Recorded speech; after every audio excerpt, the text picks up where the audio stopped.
Indian economy growth வந்து almost zero. இந்த வார் இன்னும் தொடருமானா தொடரும். எந்த அளவுக்கு தொடரும்னா பெர் பேரல் ரேட்டு 150 175 வரைக்கும் இது தொடரும். 150 ரூபாய் வரைக்கும் போகும். என்னுடைய கணிப்பு படி இது 150 ரூபாய் வரைக்கும் போகும். நீங்க சொல்றதெல்லாம் பார்த்தா எக்கனாமிக் டிப்ரெஷன் வரதுக்கு வாய்ப்பு இருக்கா சார்? வாய்ப்புகள் ப்ராபபிலிட்டி அதிகமாக இருக்கு. கேஸ் இந்த போர் வந்து 2 நாள்ல முடிவுக்கு வருது அப்படின்னா மறுபடியும் நம்ம எக்கானமி பழைய நிலைமைக்கு வர்றதுக்கு எவ்வளவு நாள் சார்? மினிமம் 6 மாசம் ஆகும். நம்ம எக்கானமி பழைய நிலைமைக்கு வர்றதுக்கு 2-3 வருஷம் ஆகும். ஆதன் பிசினஸ் நேயர்களுக்கு வணக்கம். இன்னைக்கு நம்ம கூட பொருளாதார நிபுணர் பேராசிரியர் டாக்டர் கே பிரபாகர் அவர்கள் தான் ஜாயின் பண்ணிருக்காங்க. வாங்க பேசலாம். வணக்கம் சார். வணக்கங்கம்மா. எப்படி சார் இருக்கீங்க? நல்லா இருக்கேங்கம்மா. சரி, இப்போ வந்து யுஎஸ் ஈரான் வார் இவ்வளோ நாள் நடக்கும் அப்படின்னு யாருமே எதிர்பார்க்கல. கிட்டத்தட்ட 3 மாசத்துக்கு கடந்து வந்து இப்போ போர் வந்து நடந்துகிட்டு இருக்கு. இதனால இந்தியன் எக்கானமி ரொம்பவே ஃபால்ல இருக்கு. இதுக்கு முன்னாடியுமே இந்தியன் எக்கானமி வீக்கா தான் இருந்துச்சு. ஸோ இன்னும் மேலுமே வந்து வீக் ஆகிட்டு போயிட்டு இருக்கு. இன்னும் இந்த வார் போயிட்டே இருந்துச்சுன்னா இந்தியன் எக்கானமி 10 வருஷத்துக்கு முன்னாடி எப்படி இருந்துச்சோ அந்த நிலைமைக்கு போகலான்னு கூட நிறைய பேர் சொல்றாங்க. உங்களுடைய பார்வை என்ன சார்? இது ரொம்ப இம்பார்ட்டன்ட் கொஸ்டின். இந்த வார் இன்னும் தொடருமானா தொடரும். எந்த அளவுக்கு தொடரும்னா பெர் பேரல் ரேட்டு 150 175 வரைக்கும் இது தொடரும். ஈரான் அமெரிக்கா இரண்டு பேருமே ஒரு பெர்ஃபெக்ட் சொல்யூஷன் வர்றதுக்கு நிறைய நாள் ஆகும். இன்னைக்கு today Russian president Vladimir Putin China போயிருக்காரு. அமெரிக்கா பிரசிடென்ட் லாஸ்ட் மந்த் போயிருக்காரு. இவங்க 2 பேருடைய டாக்ஸ் பேஸ் பண்ணி தான் இனிமேல வரக்கூடிய சிஸ்டம்ஸ் வரும். ஒருவேளை வார் நாளைக்கே நின்றாலும் நமக்கு வந்து பெட்ரோல் பிரைஸ் அடுத்த 3 மாசத்துக்கு இதே போல போகும். நீங்க ஒரு ரொம்ப இம்பார்ட்டன்ட் கேள்வி கேட்டீங்க, இந்த இந்தியா ஸ்லோ டவுன் ஆயிடுறது அப்படின்னு சொல்லி. என்னுடைய doctor Garg, who is a former finance secretary of government of India, சுபாஷ் கார்க், அவர் ஒரு ரிசர்ச் பண்ணியிருக்காரு. நானும் ஃபர்தரா அவருடைய ரிசர்ச்ல பண்ணியிருக்கேன். இந்தியன் எக்கானமி growth வந்து ஆல்மோஸ்ட் ஜீரோ. இது கொஞ்சம் ஷாக்கிங்கா இருக்கும், பட் இது ட்ரூத்.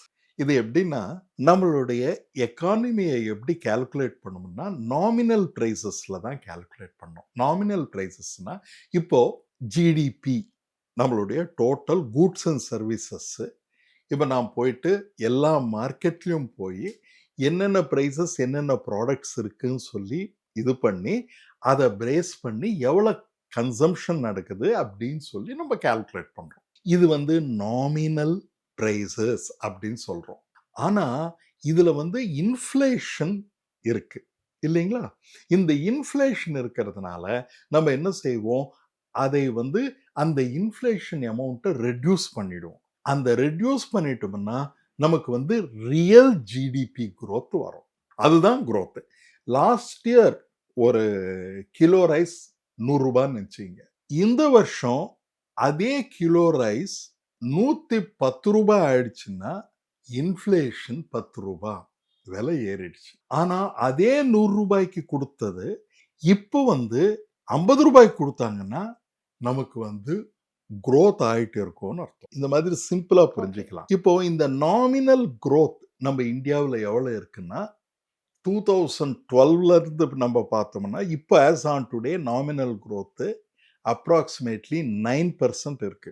இப்போ இந்த 9%யும் இப்போ குளோபலா கம்பேர் பண்றோம் இல்லையா? கம்பேர் பண்ணும்போது டாலர் வேல்யூல டாலர் வேல்யூ எவ்வளவு குறைஞ்சிருக்கு? டாலர் வேல்யூ 10% குறைஞ்சிருக்கு ருபி வேல்யூல. அப்போ நம்ம growth 9% அப்படின்னா 10% டாலர் வேல்யூல குறைஞ்சதுன்னா almost we are growing by 0. ஆனா இது ஒரு நல்ல economic argument. But we are growing. But நம்மளுடைய growth in reality பார்த்தீங்கன்னா இட் இஸ் ஓன்லி 4%. இப்போ 6% இருக்க போறது 4% ஆக மாறப்போகுது. 2.5% குறைய போகுது இந்த இன்ஃப்ளேஷன் இந்த எல்லாம் வர்றதுனால. அதனால பிரதமர் சொல்ற மாதிரி மாஸ் பாவர்ட்டி வரும் அப்படின்னு சொல்லியிருக்காரு. டெஃபினட்டா வரும். இப்ப இன்ஃப்ளேஷன் 3.5%ன்னு சொல்லியிருக்காங்க. எத வச்சு சார் இந்த 3.5% சொல்றாங்க? ஆல்ரெடி எல்லா பொருளோட விலையுமே ஏறிடுச்சு. இன்னுமே இன்ஃப்ளேஷன் 3.5 தானே இன்னுமே அதிகரிக்கிறதுக்கு வாய்ப்பு இருக்கு. இது 2% இருந்ததுங்கம்மா.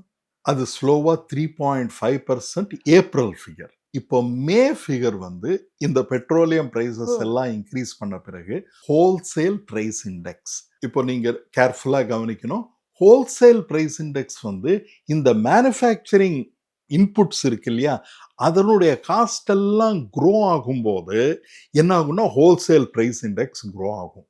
ஆனா ஹோல்சேல் பிரைஸ் க்ரோ ஆனா அது ரீட்டைல் பிரைஸுக்கு வந்துடுமான்னா இமீடியட்டா வராது. நம்ம ஓகே. இந்தியாவில் இமீடியட்டா வராது. ஏன்னா ஒருவேளை ரீட்டைல் பிரைசஸ் இன்க்ரீஸ் பண்ணிட்டோம்னா டிமாண்ட் எங்க குறைஞ்சு போகுமோ என்ற பயத்துல இந்த இந்த செலவுகளை அவங்களே ஏத்துக்குவாங்க. ஆனால் wholesale price index 8.3% last month increase ஆயிருக்கு. ஆனால் ரியலாவே 10% இன்க்ரீஸ் ஆயிருக்குன்னு ஒரு எக்கானமிஸ்ட் சொல்லியிருக்காரு. இப்போ இந்த மாசம் wholesale price index most probably 20% increase ஆகும். அப்போ டெஃபினட்டா இது ரீட்டைல் பிரைஸ் இண்டெக்ஸையும் ஏத்திடும். ரீட்டைல் பிரைசஸ் எப்போ இன்க்ரீஸ் ஆகுதோ அப்போ உங்களுக்கு இன்ஃப்ளேஷன் டோட்டலா இன்க்ரீஸ் ஆகும். போன மாசம் 3.3 இந்த மாசம் டபுள் ஆகி 6.6 வரைக்கும் வரலாம். 6.6 வரைக்கும் வந்ததுன்னா பெரும் ஆர்பிஐ இன்ட்ரெஸ்ட் ரேட்ஸை அதிகரிக்கிறதுக்கு வாய்ப்புகள் இருக்கு. இவ்ளோ நாள் கழிச்சு இப்பதான் அதிகரிச்சது 5.25 குறைச்சிருக்காங்க. ஸோ இதுக்கப்புறமா அதிகரிச்சுட்டு இப்படி மாறி மாறி இருந்தா மக்களோட நிலைமை என்ன சார்? ஆல்ரெடி லோன் இஎம்ஐ எல்லாம் இப்போ எல்லா இன்ட்ரெஸ்ட் ரேட்டும் குறைஞ்சதுனால தான் இப்போ எல்லாருமே அதிகமா வாங்க ஆரம்பிச்சாங்க. ஸோ மறுபடியும் இன்ட்ரெஸ்ட் ரேட் அதிகமாச்சுன்னா இதுக்கு உங்களுக்கு இம்பாக்ட்லாம் என்ன மாதிரி சார்? மிக அதிகமாக இம்பாக்ட் ஆகும். எவ்வளவு இம்பாக்ட் ஆகும்னா 50 பேசிக் பாயிண்ட்ஸ் அப்படின்னா 50 to 100 பேசிக் பாயிண்ட்ஸ்னா 1% to 1.5% இன்க்ரீஸ் ஆகிறதுக்கு வாய்ப்புகள் இருக்கு. இனி வரைக்கும் நியூட்ரலா இருக்கிறவங்க இந்த சடன் இன்ஃப்ளேஷன் இந்த ஹெவி இன்ஃப்ளேஷன் வரும்போது டெஃபினட்டா மானிட்டரி பாலிசியில் என்னுடைய ரிசர்ச் படி 1.5 அப்படின்னா 150 பேசிக் பாயிண்ட்ஸ் இன்க்ரீஸ் ஆகிறதுக்கு வாய்ப்பு இருக்கு. 5.5ல இருந்து it will go up to 7 படிப்படியாக. முதல்ல ஒரு பாயிண்ட் இப்போ என்ன சொல்லியிருக்காங்கன்னா லாஸ்ட் மீட்டிங்ல இனிமேல ஏத்த போறது படிப்படியாக ஏத்துவோம் நிலைமை பார்த்து. இப்போ ரெகுலரா மீட்டிங்ஸ் வச்சு பண்றதை விட படிப்படியாக ஏத்துவோம்னு சொல்லியிருக்காங்க. டெஃபினட்டா ஜூன் 1st or 2nd வீக்ல ஏத்திடுவாங்க. அதனால மக்களுடைய இஎம்ஐ அதிகமாகும், எல்லா விலை பொருட்களும் அதிகமாகும். நீங்க சொன்ன மாதிரி ஏற்கனவே எல்லா பொருளோட விலையுமே இந்த எல்பிஜி டிமாண்ட்னால விலை ஏறிடுச்சு. மக்கள் கையில இப்ப பணமே கிடையாது. இப்ப நீங்க சொன்ன மாதிரி இன்ட்ரெஸ்ட் ரேட்டும் அதிகமாயிடுச்சுன்னா பணப்புழக்கமே இல்லாத நிலைமை வந்துருமே சார். இது நீங்க கேட்கிற கேள்வி எஸ் ஆர் நோன்ற கேள்வியா கேட்கறீங்க. எஸ்.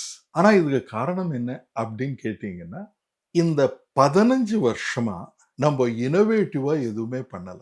அது ஒரு காரணமா நம்ம பார்க்கலாம். நீங்க கேள்வி கேளுங்க, நான் அதுக்கு பதில் சொல்லும் போது அதே ஆன்சர் சொல்றேன். இப்ப முதல்ல இருந்து நீங்க சொன்ன மாதிரி பெட்ரோல் விலை ஏறி இருக்கு. முன்னாடியே பெட்ரோல் விலை எல்லா கண்ட்ரிலயும் அதிகமா இருக்கும்போது நம்ம கண்ட்ரில குறைக்கவே எல்லா கண்ட்ரிலயும் ஸ்டார்டிங் நம்ம ரஷ்யா கிட்ட வாங்கும்போது பெட்ரோல் விலை குறைவா தான் இருந்துச்சு. அப்போ நமக்கு பெட்ரோல் விலையில எந்த மாற்றமுமே செய்யல. ஆனா இப்போ க்ரூட் ஆயில் பிரைஸ் ஒரு பேரலுக்கு $120 கிட்ட தாண்டி போயிட்டு இருக்கும்போது இப்போ பெட்ரோல் விலை எல்லாமே ஏறி இருக்கு. $104 தாண்டி பெட்ரோல் விலை இப்போ நிர்ணயிச்சிருக்காங்க. ஸோ இதுக்கப்புறம் பெட்ரோல் விலை எவ்வளோ சார் அதிகமாகும்? ஏன்னா பெட்ரோல் விலை அதிகமாயிருச்சுன்னா ஆல்ரெடி இன்னும் எல்லா பொருளோட விலையுமே ஏறும். இன்னுமே பெரிய டிமாண்ட் போராட்டம் இப்பவே நிறைய கட்சிகள் வாபஸ் வாங்குங்க அப்படின்லாம் சொல்றதை நம்ம கேட்டுக்கிட்டு இருக்கோம். ஸோ இன்னும் பெட்ரோல் விலை ஏறுமா இல்ல குறையறதுக்கு வாய்ப்பு இருக்கா? இப்போ இந்த பெட்ரோல் விலை ஏற்றம் மட்டும்தான் இந்த சிச்சுவேஷனுக்கு காரணம்னு சொல்றது கரெக்ட் கிடையாது. ஆனா இது க்ரூட் ஆயிலுக்கான வார் தானே சார். இவ்வளவு நாள் போர் வரும்போது அது ஒரு க்ரூட் விலையினால. ஆனா 2020 இப்போ ஆஸ் ஆன் டுடே உலகத்துல தி worst currency performer is rupee. Rupee 40 trade partners எல்லாருமே பார்த்தீங்கன்னா அவங்களுடைய எல்லா கரன்சியோட கம்பேர் பண்ணும்போது மிக சரிவு நடந்திருக்கு. இதுக்கு காரணம் என்ன? ருபிக்கு டிமாண்ட் கிடையாது, அவ்வளவுதான். இது வந்து டிமாண்ட் அண்ட் சப்ளை தான். ம். எதுக்கு டாலர் அதிகமாக பிரைஸ் வருதுன்னா, demand for dollar is very high. அதனால தான் அது வெரி ஹை பிரைஸ் ஆகுது. இந்த பெட்ரோலியம் பிரச்சனை நமக்கு வந்ததுக்கு காரணம் என்னன்னா, நம்ம கிட்ட கையிருப்பு இல்லாம இருக்கிறதுனால. ஏன்னா ரஷ்யால வார் வரும்போது நம்ம இமீடியட்டா ஸ்ட்ராட்டஜிக் ரிசோர்ஸஸை ரெடி பண்ணி வச்சிருந்திருக்கணும். ஆனா நம்ம கிட்ட ஸ்ட்ராட்டஜிக்கா இருக்கிற ரிசோர்ஸ் வந்து வெறும் 60 நாளைக்கு மட்டும்தான் இருக்கு. அந்த 60 நாளும் என்னன்னா தனியா இல்ல, அந்தந்த ஆலைகள் இருக்கு இல்லையா, ம். அதுல இருக்கிறது தான் தவிர வெளியில இருக்கிறது மிக சொல்பமான 5 to 6% தான் நம்ம வந்து ஸ்ட்ராட்டஜிக் ரிசோர்ஸஸா வச்சிருக்கோம். அதனால இப்போ இமீடியட்டா பிரைஸ் விலை ஏறின உடனே நம்ம கிட்ட அந்த ரிசோர்ஸஸ் இருந்திருந்தால் இந்த பிரச்சனை வந்திருக்காது. இது 2000லேயே நினைச்சு 2000லேயே கிரியேட் பண்ணியிருந்தாங்க. ஆனா அதை இன்க்ரீஸ் பண்ணவில்லை. அதுதான் முதல் காரணம். அதே சமயத்தில் அமெரிக்கா வந்து செல்ஃப் சஃபிஷியன்ட் இன் ம். பெட்ரோல். 100% அவங்க யார்கிட்ட இருந்துமே இம்போர்ட் பண்ணிக்கல. அவங்களே ஸ்ட்ராட்டஜிக் ரிசோர்ஸ் பண்ணியிருக்காங்க. எவ்வளோன்னா 18 times of India's strategic resources America வச்சிருக்காங்க. பார்த்தீங்கன்னா அமெரிக்காவில் அப்படி இருந்தும் பிரைஸ் ரைஸ் அங்கே ஏன் வருதுன்னு நீங்க கேட்கலாம். ஏன் பிரைஸ் ரைஸ் வருதுன்னா, அவங்க வந்து பிரைஸ் ரைஸ் வந்ததுன்னா அதனுடைய காரணங்களை திங்க் பண்ணி மக்கள் வந்து பிரைஸ் ரைஸ் இதனால வந்தது, அதனால நீங்க இங்க ஓட் போடுங்க அப்படின்னு சொல்ற மாதிரி இந்த சிக்னல்ஸ்க்கு பேஸ் பண்ணி அமெரிக்காவில் கொடுக்குறாங்க. இதே மாதிரி சைனாவில் 242 டேஸ்க்கு இருக்கிற ஸ்டாக் இருக்கு. அதனால எந்த ஆயில் ஷாக் வந்தாலும் உங்களுக்கு 242 நாள் ஸ்டாக்கை முதல்ல ஃபினிஷ் பண்ண பிறகுதான் புது ஸ்டாக் வரும். இப்ப பாத்தீங்கன்னா இந்தியாவில் இனஃப் ஸ்ட்ராட்டஜிக் ரிசோர்சஸ் கிரியேட் பண்ணாததுனால தான் இந்த பிரச்சனையே வந்திருக்கு. நீங்க சொன்ன மாதிரி அந்நிய செலவானோட மதிப்புமே வந்து இப்ப குறைஞ்சுக்கிட்டே இருக்கு. நம்ம என்னதான் ரூபாய் மதிப்பு ரொம்பவே சரிஞ்சுக்கிட்டே வந்தாலும் இப்ப $94 கிட்ட வந்திருக்கு. சோ இன்னுமே வந்து ரூபாய் மதிப்பு எவ்வளவு சரியறதுக்கு வாய்ப்பு இருக்கு? 96 வந்துடுச்சுமா. ம். 96 96. 50 வந்துடுச்சு. 150 ரூபாய் வரைக்கும் போகுமா? என்னுடைய கணிப்பு படி இது 150 ரூபாய் வரைக்கும் போகும். இப்படி இருந்தா இப்ப எக்கனாமி ரொம்பவே பின்னுக்கு போயிடுமே சார். 10 வருஷம்னு சொல்றாங்க. இப்போ நடக்கிற சிச்சுவேஷன் பார்த்தா இன்னும் எக்கனாமி 10 வருஷத்துக்கு முன்னாடி எப்படி இருந்ததோ அது மாதிரி வந்துரும்னு சொல்றாங்க. நீங்க சொல்ற நிலைமையெல்லாம் பார்த்தா இன்னுமே மோசமாகிடுமே. இன்னும் மோசமாகுமா? ஏன்னா இப்போ நிர்மலா சீதாராமன் மேடம், நம்மளுடைய ஃபைனான்ஸ் மினிஸ்டர் அம்மா என்ன சொன்னாங்கன்னா, டாலர் விலை குறையும் போது ருபி வீழ்ச்சி அடைந்தால் நமக்கு நல்லது, ஏன்னா நம்மளுடைய எக்ஸ்போர்ட்ஸ் அதிகமாகும் அப்படின்னு சொல்லியிருக்காங்க. நான் உங்களுக்கு ஒரு எக்ஸாம்பிள் ஒன்று சொல்றேன். இந்த எக்ஸாம்பிள் என்னன்னா, இந்தியா அண்ட் வியட்நாம். இந்தியாவில் 2010 இருந்து 2026 வரைக்கும் நம்மளுடைய ருபி வேல்யூ ஆல்மோஸ்ட் 80% குறைஞ்சிருக்கு. இப்போ குறைஞ்சிருந்தால் நம்மளுடைய எக்ஸ்போர்ட்ஸ் இன்க்ரீஸ் ஆயிருக்கணும் இல்ல? ஆக்சுவலா 80% குறைந்த பின்னாடியும் நம்மளுடைய எக்ஸ்போர்ட்ஸ் அப்போ பர்சன்டேஜ் எவ்வளவு இருந்ததுன்னா 25% இருந்தது. இப்போ 21% இருக்கு. அப்பனா ருபி வந்து கீழே போக போக போக நம்மளுடைய எக்ஸ்போர்ட்ஸும் நடக்கிறது இல்லை. இது வந்து உலகத்தில் இது ஒரு பாரடாக்ஸ் சொல்லுவாங்க, எக்கனாமிக் பாரடாக்ஸ். வியட்நாம்ல 3 தடவை பிரைஸ் கம்மியாகியும் 283% இன்க்ரீஸ் ஆயிருக்கு. இது எப்படி? ஒரே வீழ்ச்சி தான் இதுக்கும், இதேதான் வியட்நாமிலும் நடந்தது. ஆனால் இந்த வீழ்ச்சி நடக்கும்போது நம்மளுடைய திருப்பி எக்ஸ்போர்ட் பண்றோம் இல்லையா, நம்ம எக்ஸ்போர்ட் பண்ற ப்ராடக்ட்ஸ்ல இருக்கிற இம்போர்ட்டட் காம்போனன்ட் வந்து 33%. அப்பனா நம்மளுடைய ₹1 எக்ஸ்போர்ட் பண்ணோம்னா அதுல 33 இம்போர்ட் பண்ணிக்கிறோம். Therefore we are not able to, நம்மனால முடியல. அதே மாதிரி நமக்கு டீப் சப்ளை செயின்ஸ் கிடையாது. சைனா +1 சொல்லி ஒரு சைனீஸ் ப்ரொஃபஸர் இந்தியாவில் வந்து லெக்சர் கொடுக்கும்போது, வியட்நாம்லயும் லெக்சர் கொடுக்கும்போது ஒரு கம்பேரிசன் பண்ணாரு. கம்பேரிசன் பண்ணும்போது வியட்நாம்ல இருக்கிறவங்க எல்லாம் என்னென்ன எங்களுக்கு நெகட்டிவ் இருக்கு அப்படின்னு சொல்லிட்டு நோட் டவுன் பண்ணிக்கிட்டு அதுக்கு ஏத்த மாதிரி நாங்க கிரியேட் பண்ணிக்கிறோம் சொன்னாங்க. அட் தி சேம் டைம் அவரே இந்தியாவில் வந்து பேசும்போது அவரை கண்டினியூஸா இது கிடையாது, நாங்க தான் கரெக்ட், நாங்க தான் கரெக்ட், நாங்க எல்லாத்தையும் கரெக்ட், நீங்க சொல்றதெல்லாம் தப்புன்னு சொல்லிட்டு இருந்தாங்க. இப்பவும் அதே தான் சொல்லிட்டு இருக்கோம். ஃபர்ஸ்ட் ஆஃப் ஆல் NVIDIAவுடைய சீஃப் அவர் என்ன சொன்னார்னா, யாராவது நம்மளை தப்புன்னு சொல்லும்போது it empowers you to do it right. NVIDIAவுடைய CEO உலகத்திலேயே உலக எக்கானமியே நீங்க பார்த்தீங்கன்னா அவங்கள $185 இருந்து $192 காலையில எழுந்து பார்க்க அமெரிக்கன் எல்லாருமே பார்க்கறது இந்த NVIDIAவுடைய ஷேர் பிரைசஸ்ல. அதனுடைய CEO சொல்றாரு, இஃப் யூ ஹேவ் யாராவது மிஸ்டேக்னு சொன்னா immediately you start working on இட்னு சொல்றாரு. அந்த ஒரு ஆட்டிடியூட் நமக்கு இல்லாததுனால தான் இந்த மாதிரி நடக்குது அப்படின்னு சொல்லி அந்த சைனீஸ் ப்ரொஃபஸர் சொல்லியிருக்காரு. பிரைம் மினிஸ்டருமே கூட இப்பதான் ஒரு 6 வார்னிங் சைன் வந்து கொடுத்திருக்காரு. அதுமே வந்து எலெக்ஷன் முடிஞ்சுதான் வந்து சொல்லியிருக்காங்க. ஏன் சார் இது ரொம்பவே லேட்டா சொல்றாங்க? ஏன்னா எலெக்ஷனுக்கு முன்னாடியே வந்து இதை அனௌன்ஸ் பண்ணியிருந்திருக்கணும். பெட்ரோல் விலையுமே எலெக்ஷனுக்கு பிறகுதான் வந்து ஏத்துனாங்க. ஏன்னா 4 ஸ்டேட் எலெக்ஷன் போறதுனால.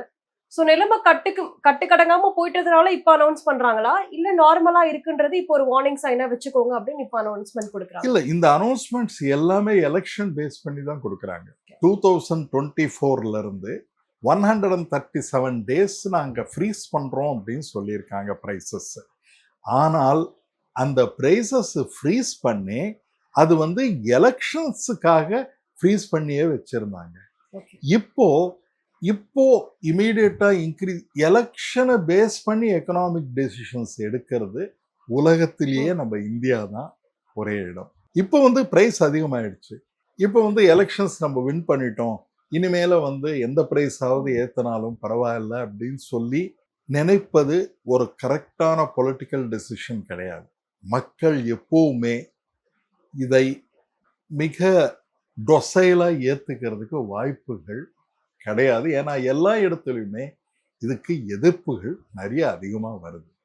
அதனால வந்து இந்த எலெக்ஷன் பேஸ்ட் எக்கனாமிக்ஸ் வந்து கைவிட வேண்டும், ரியல் எக்கனாமிக்ஸை ஒர்க் பண்ண வேண்டும். இப்ப அந்த 6 வார்னிங் சைன்ல வந்து முதல்ல கோல்டு வாங்க கூடாதுன்னு வந்து சொல்லியிருந்தாங்க. 1 வருஷத்துக்கு வந்து கோல்டு வாங்காதீங்க அப்படின்னு சொல்லிட்டு. அதுக்கு பிறகு வந்து 6%ல இந்த இம்போர்ட் டாக்ஸ் 15%ஆ வந்து ஏறிடுச்சு. இப்ப கோல்டோட விலையுமே வந்து ஏறிடுச்சு. எப்படி ஆனாலும் வாங்குற மக்கள் வந்து கோல்டு வந்து வாங்கிக்கிட்டே தான் இருக்க போறாங்க. சோ ஒருவேளை இனிமேல் வந்து கோல்டு பிரைஸ் அதிகமாகிடும்னு கவர்மெண்ட்ஸ் வந்து ரிவர்ஸா யோசிச்சு மக்கள் இன்னுமே அதிகமா கோல்டு வாங்க ஆரம்பிச்சாங்கன்னா இன்னும் என்ன சார் பாதிப்பு ஏற்படும்? இப்போ கோல்டு வந்து என்ன ஆகும்னா கிடைக்காம போயிடும். கோல்டு வந்து ஸ்கேர்சிட்டி வரும். இப்போ வந்து இந்த கோல்டு ரீட்டைலர்ஸ் எல்லாம் இருக்காங்க இல்லையா, கல்யாண் ஜுவல்லர்ஸ், இவங்க எல்லாமே அவங்க கோல்டு இம்போர்ட் பண்ண முடியாது. அவங்க கோல்டு இம்போர்ட் பண்ண முடியாத போது கடை எல்லாமே இருக்கும். 1968ல நீங்க பார்த்தீங்கன்னா கடை எல்லாமே இருக்கும், ஆனா அதுல கோல்டு ஆர்னமெண்ட்ஸ் இருக்காது. இப்போ நீங்க பார்த்தீங்கன்னா கோல்டு கடையில எல்லா விதமான சைசஸ்லயும் இதுலயும் இருக்கும். ஒருவேளை அது இல்லைன்னா ஃபர்ஸ்ட் ஆஃப் ஆல் அங்கேயே நமக்கு கிடைக்காம போயிடும். இத கோல்டு வாங்கக்கூடாதுன்னு சொன்னாங்க, அதனால இது விலை ஏறுமோன்னு சொல்லி வாங்கும் போது அதனுடைய விலை ஆல்ரெடி ஹையஸ்டா மாறிடுச்சு 15% போட்ட பிறகு. அதனால இந்த கோல்டு வந்து 800 டன்ஸ் 800 டன் வந்து நம்ம இம்போர்ட் பண்ணிட்டு இருக்கோம். நம்ம இந்தியாவில் வந்து மைன் பண்றது 2 டன்னு தான். அதே மாதிரி சைனாவில் என்னாச்சுன்னா அண்டர் தி சீ கோல்டு கண்டுபிடிச்சிருக்காங்க. நம்ம அந்த மாதிரி முயற்சி எதுவுமே எடுக்கல. அதனால கோல்டு வந்து நம்ம வாங்காம இருப்பது, ஏன்னா நம்மளுடைய ஃபாரின் எக்ஸ்சேஞ்சில் almost gold, fertilizer and edible oil $19.5 billion நம்ம இம்போர்ட் பண்ணிட்டு இருக்கோம். இது வந்து ஆனால் நம்மளுடைய ஃபுட் சிஸ்டம் அந்த மாதிரி. இப்போ ஃபுட் சிஸ்டமே மாற்ற முடியாது. இப்போ உங்க வீட்டில் போய் அம்மா கிட்ட கேட்டீங்கன்னா, சரி நான் உங்களுக்கு வடை சுட்டு தரேன், தோசை சுட்டு தரேன், எல்லாமே ஆயில் பேஸ் தான், கடாய் வச்சு ஆயில் பேஸ் தான் நம்மளுடைய ஃபுட்டு. இது வந்து சடனா வந்து அதை எல்லாமே குறைக்கணும்ன்றது வந்து ஒரு டிஃபிகல்ட்டான ப்ராசஸ். அதே போல மிக டிஃபிகல்ட்டான ப்ராசஸ் என்னன்னா ஸ்கூல்ஸ் வந்து ஆன்லைன்ல பண்றது. கோவிட் டைம்ல நானே டீச் பண்ணியிருக்கேன் யூனிவர்சிட்டிஸ்ல பிஹெச்டி ஸ்டூடெண்ட்ஸ்க்கு. when I'm even அதிலேயே அவங்களுடைய கவனக்குறைவு மிக அதிகமாக இருந்தது. இந்த ஆன்லைன் டீச்சிங்கே ஒரு பெரிய ஃபெயில்யூர் அப்படின்னு சொல்லிட்டு நம்மளுடைய எஜுகேஷன் சிஸ்டம்ல வந்திருக்கு. திருப்பி அதை இன்ட்ரடியூஸ் பண்ணி கடைசியில கோவிட்ல எப்படி கோவிட் பாஸ்ன்னு சொல்லி அந்த கோவிட்ல பாஸ் பண்ணவங்களுக்கு யாருக்குமே வேலை கிடைக்காம இன்னும் கோவிட்ல பாஸ் பண்ணவங்க வேலை கிடைக்காமலே இருக்காங்க. அப்போ அந்த இப்போ எஜுகேஷன் ஆல்ரெடி நார்த் இந்தியாவில் 10 லட்சம் பேர் ஸ்கூலுக்கு போகாம இருக்காங்க. ஸ்கூல்ஸ் நிறைய க்ளோஸ் பண்ணியிருக்காங்க. இனிமேல ஸ்கூல்ஸ் எல்லாத்திலுமே க்ளோஸ் பண்ணோம்னா இந்த வீட்லயே இருக்கிற சில்ட்ரனுக்கு நிறைய சைக்காலஜிக்கல் ப்ராப்ளம்ஸ் வரும்னு சொல்லி சைக்காலஜிஸ்டும் சோஷியாலஜிஸ்டும் சொல்லியிருக்காங்க. இந்த ஒரு பெரிய பிரச்சனையை இந்த கவர்மெண்ட்ல பண்ணாத ஒரு அவங்களுடைய டெஃபிஷியன்சிஸை யார் மேல வரப்போறதுன்னா middle class and the lower class பர்சன்ஸுக்கு அடி வாங்குற மாதிரி இருக்கு. இதுதான் அரவிந்த் சுப்பிரமணியம் சொல்றாரு, நீங்க சொல்லுவது கரெக்டு, ஆனா இது யார் தலை மேல விழுறதுன்றது நீங்க பாருங்கள் அப்படின்னு சொல்றாரு. நீங்க சொன்ன மாதிரி கவர்மெண்ட் சொல்றது கரெக்ட், ஆனா சொல்ற ஆள் தான் தப்பு. இப்போ ஒர்க் ஃப்ரம் ஹோம் பாருங்கன்னு சொல்லிட்டு நீங்க மக்கள் கிட்ட சொல்றாங்க. பட் ஏன் அவங்க ஒரு கார்பரேட் இண்டஸ்ட்ரிக்கு அந்த ஆர்டரை ஒரு பாஸ் பண்ணல? ஏன்னா ஒர்க் ஃப்ரம் ஹோம் நான் போய் என் மேனேஜர் கிட்ட கேட்க முடியாது. ஸோ அவங்களா எனக்கு பார்த்து கொடுக்கணும். ஸோ ஏன் கார்பரேட் இண்டஸ்ட்ரிக்கு ஒரு ஆர்டரா போடல? ஸோ அந்த அளவுக்கு சீரியஸா கவர்மெண்ட்டுமே இன்னும் உணரலையா சார்? அப்படி இல்லைங்க. ஒரு சீரியஸ் ஆர்டர் போட்டாங்கன்னா அப்புறம் எக்கனாமிக் எமர்ஜென்சின்னு அர்த்தம். நம்ம லாக்டவுன் போட்டோம் இல்லையா, இந்த மாதிரி சீரியஸான ஆர்டர் கொடுக்கணும்னா you have to declare economic emergency. நீங்க சொல்ற இதுலயே ஒரு இம்பார்ட்டன்ட் பாயிண்ட் கூட இருக்கு. ஆல்ரெடி நம்ம இந்தியாவில இருந்து நிறைய ஃபாரின் எக்ஸ்சேஞ்ச் போயிட்டே இருக்கு. இந்த 2 மாசத்திலேயே போன massive amounts of foreign institutional investors வெளியில போயிட்டாங்க. இந்த அடுத்த 2 மாசத்துலயும் இன்னும் அதிகமாக போறதுக்கு வாய்ப்புகள் இருக்கு. அதனால நமக்கு கரண்ட் அக்கவுண்ட் டெபிசிட்ல 2 பார்ட் இருக்குங்க. கரண்ட் அக்கவுண்ட் டெபிசிட்ல ஒன்னு கரண்ட்ல கூட்ஸ் வாங்குறது விற்கிறது, இம்போர்ட் எக்ஸ்போர்ட், இதுல நமக்கு டெபிசிட் மிக அதிகம். ஆனா நம்ம என்ன பண்ணிட்டு இருந்தோம்னா கேபிட்டல் அக்கவுண்ட்ல நமக்கு நிறைய பணம் வந்துட்டு இருந்தது. இந்த கேபிட்டல் அக்கவுண்ட்ல ஒன்று வருது என்னன்னா foreign institutional investors number 1, number 2 இன்விசிபிள்ஸ். நம்ம இந்தியன்ஸ் கல்ஃப் அமெரிக்கா இந்த இடத்துல இருக்கிறவங்க எல்லாம் அவங்களும் அனுப்பக்கூடிய பணம் இனிமேல மிகவும் குறையறதுக்கு வாய்ப்பு இருக்கு. ஏன்னா கல்ஃப்ல அவங்களுக்கே வேலை கிடையாது. அப்ப நமக்கு எப்படி வேலை கொடுப்பாங்க? அதே போல ஏஐ தாக்கத்தினால அமெரிக்காவில இருந்து இப்ப ரீசெண்டா 30% ஒரு கம்பெனில, ஒரு பெரிய கம்பெனில ரெடியூஸ் பண்ணியிருக்காங்க. எல்லா கம்பெனிஸ்லும் ரெடியூஸ் பண்ணாங்க. அவங்க எல்லாம் இங்க வந்த போது அவங்களுக்கு எங்க வாய்ப்பு கிடைக்கும்?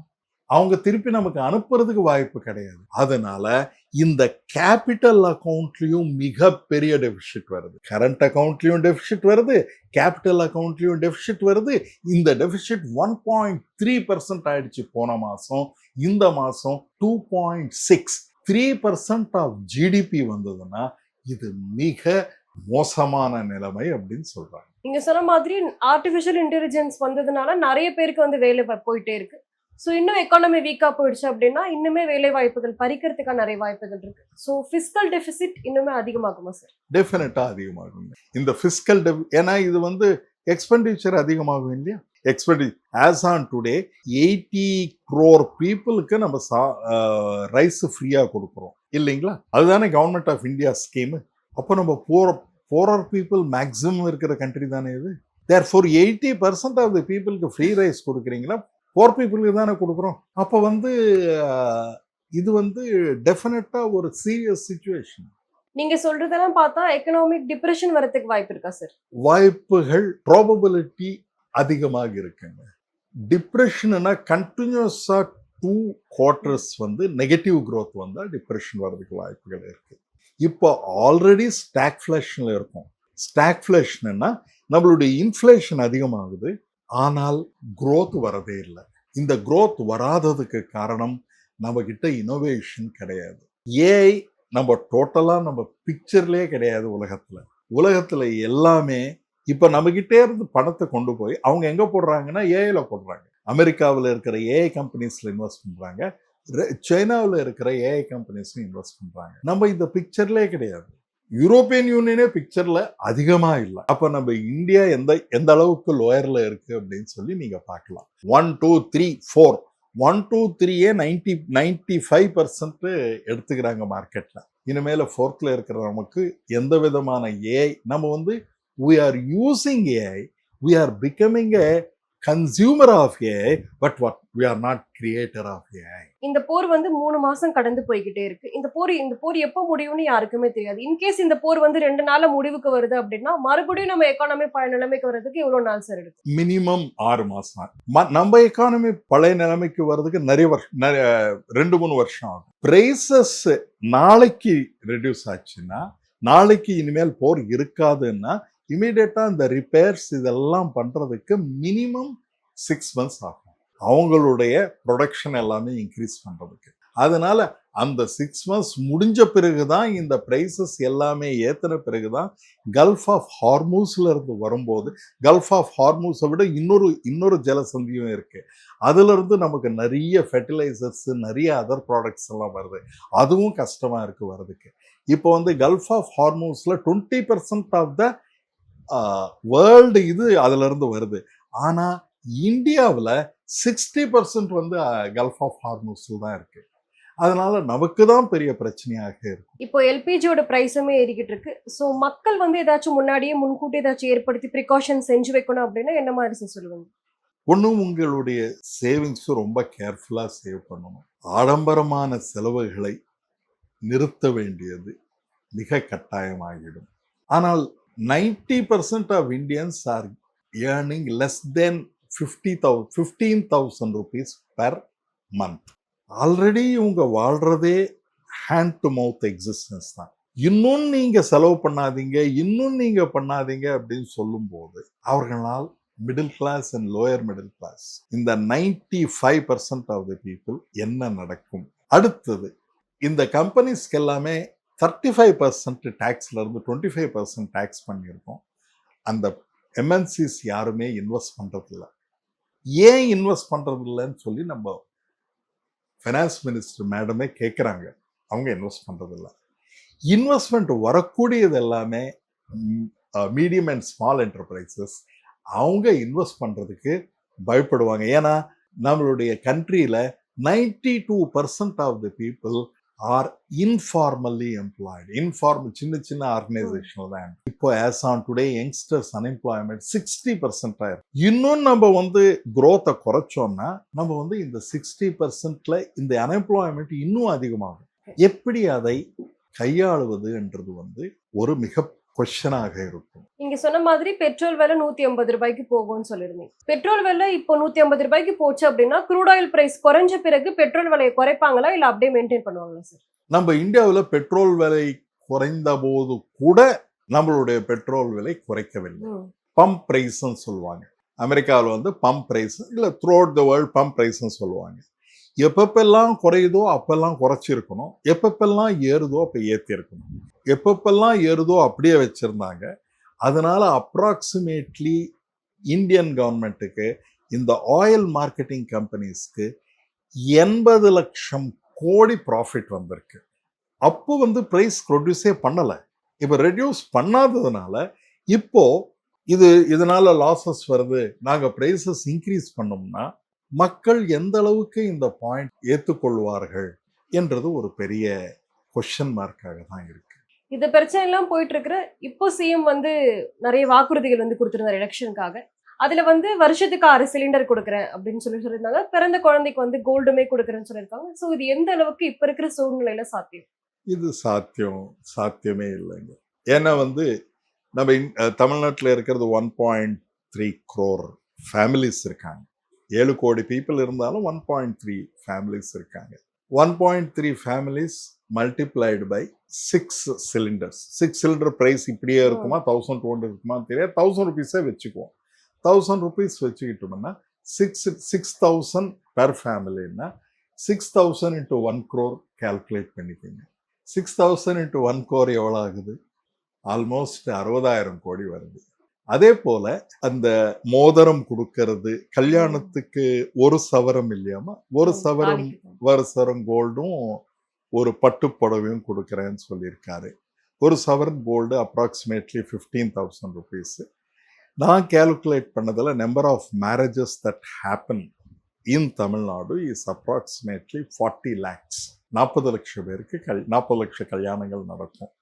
அப்படி நடக்கும்போது அவங்களுக்கு நீங்க மல்டிப்ளை பண்ணிக்கிட்டீங்கன்னா வரும். இது எல்லாம் நீங்க மல்டிப்ளை அதே மாதிரி 4,000 ரூபாய் அன்எம்ப்ளாய்டு யூத்துக்கு கொடுக்குறேன்னு சொல்லியிருக்காரு. 2,500 ரூபாய் டிப்ளமா ஹோல்டர்ஸ் கொடுக்குறேன்னு சொல்லியிருக்காரு. இப்ப மகளிர் உரிமைக்கு 2,500 சொல்லியிருக்காரு. இது எல்லாமே மக்கள் நம்பினாங்க. டெஃபினட்டா அவருடைய கேம்பெயின்ல எல்லாம் சொல்லும்போது இவர் நிச்சயமாக சரிவார் என்ற ஒரு மிக நம்பிக்கையோட அவங்க ஓட்டளிச்சிருக்காங்க. அதனால அவருக்கு ஒரு பிளான் இருந்திருக்கும். அந்த பிளான்ல தான் அவர் பண்ணியிருப்பாரு. ஒரு எக்கானமிஸ்டா என்னை பொறுத்த வரைக்கும் இப்போ இந்த மக்கள் உரிமை கலைஞர் காப்பீட்டு திட்டம்னு இப்போ பேர் இருக்கு, அவர் மாத்தினாலும் மாத்தலாம். 1,000 ரூபாயில இருந்து 2,500 ரூபாய் பண்ணோம்னா அதுவே 37,000 கோடி வந்துடும். ஆனால் இது எல்லாமே சேர்த்த போது அதே போல 5 ஏக்கர்ஸ்க்கு கீழே இருக்கிறவங்களுக்கு அவங்களுடைய கடனை தள்ளுபடி செய்கிறேன்னு சொல்லியிருக்காரு. அது எந்த அளவுக்கு ஆர்பிஐ ஒத்துக்கொள்ளும் அது எப்படின்னு தெரியல. அதே மாதிரி கவர்மெண்ட் சென்ட்ரல் கவர்மெண்ட் தங்கம் வாங்காதீர்கள்னு சொல்லும்போது இப்போ ஸ்டேட் கவர்மெண்ட் வாங்கி எல்லாருக்கும் ஃப்ரீயா கொடுக்க போறோம்னு சொன்னா அது எந்த அளவுக்கு ஒத்துக்கொள்வார்கள் என்று நமக்கு ஐடியா இல்லை. ஆனால் அவருக்கு நம்ம வாழ்த்துக்கள். அது அவருடைய இது எல்லாமே நடத்தினால் நன்றாக இருக்கும். இன்னும் ஒரு வீட்டுக்கும் ஒரு மோட்டார் சைக்கிள்னு சொன்ன மாதிரி கேள்விப்பட்டேன். அது எல்லாமே எந்த அளவுக்கு சாத்தியப்படும் தெரியும். இப்ப கடைசியா பங்குச்சந்தையுமே 2.5 வருஷமா சைட் வேஸ்ல தான் போயிட்டு இருக்கு.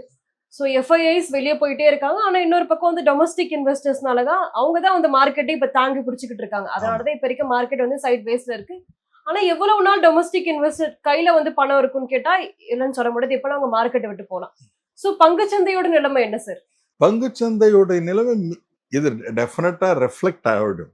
பங்குச்சந்தையுடைய நிலைமை டெஃபினட்டா ரெஃப்ளெக்ட் ஆகிடும். இப்போ ஆர்டிஃபிஷியலா பூஸ்ட் பண்ணியிருக்காங்க. இங்க இதை எல்ஐசி இவங்க எல்லாம் வாங்கி நம்ம அவங்களெல்லாம் அது எத்தனை நாளைக்கு இருக்கும்? முடியாது. அதே போல இது ப்ராஃபிட்டபிலிட்டியும் கம்மி ஆகிட்டே இருக்கும். இப்போ இந்த 6 அட்வைசஸும் எடுத்தோம்னா டெஃபினட்டா growth அடிப்படும். இந்த growth எந்த அளவுக்கு அடிப்படும்னா 2.5% ஆஃப் ஜிடிபி growth அடிப்படும். அப்போ நம்மளுடைய growth 4% இருக்கும். அதே மாதிரி சுபாஷ் கார்க் சொன்ன மாதிரி டாலர் ரேட்ல growth 0ன்னு உலகத்திற்கு எல்லாருக்குமே சுபாஷ் கார்குடைய ரிசர்ச் சொல்லியிருக்கு. அப்போ growth-ஏ இல்லாத ஒரு எக்கானமி, எம்ப்ளாய்மெண்ட்டே இல்லாத ஒரு எக்கானமி இப்படி இருக்கும்போது மிக கடினமான சிச்சுவேஷன். கண்டிப்பா சார். போர் பத்தி நிறைய விஷயங்களை சொல்லியிருந்தீங்க. ரொம்ப நன்றி. வணக்கங்கள்.